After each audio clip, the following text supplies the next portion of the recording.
உயிர்த்த ஞாயிறு பயங்கர தாக்குதல் இடம்பெற்று இன்றுடன் 7 ஆண்டுகள் நிறைவடைகின்றன. இதனை முன்னிட்டு இன்று நாட்டின் அனைத்து தேவாலயங்களிலும் விசேட மத வழிபாடுகள் முன்னெடுக்கப்பட்டன. இலங்கையின் வரலாற்றில் காலத்தால் அழிக்க முடியாத கருப்பு பக்கம் எழுதப்பட்டு இன்றுடன் சரியாக 7 ஆண்டுகள் நிறைவடைகின்றன.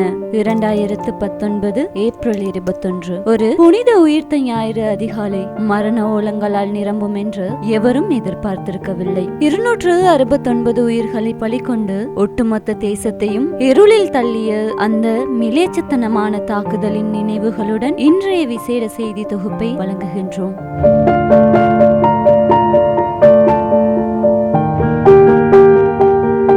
அது ஒரு உயிர்த்த ஞாயிறு விடியல். தேவாலயங்களில் பிரார்த்தனைகள் உச்சகட்டத்தில் இருந்த போது காலை 8:45 மணிக்கு அந்த பயங்கரம் நிகழ்ந்தது. கொழும்பு கொச்சிக்கடை புனித அந்தோனியார் தேவாலயம், நீர்கொழும்பு கட்டுவாப்பிட்டிய புனித செபஸ்டியன் தேவாலயம், மட்டக்களப்பு சியோன் தேவாலயம் என இறை இல்லங்கள் போர்க்களங்களாக மாறின. 5 நட்சத்திர விடுதிகளையும் குறிவைத்து நடத்தப்பட்ட இந்த தற்கொலை தாக்குதல்களில் 269 அப்பாவி உயிர்கள் காவு கொள்ளப்பட்டன.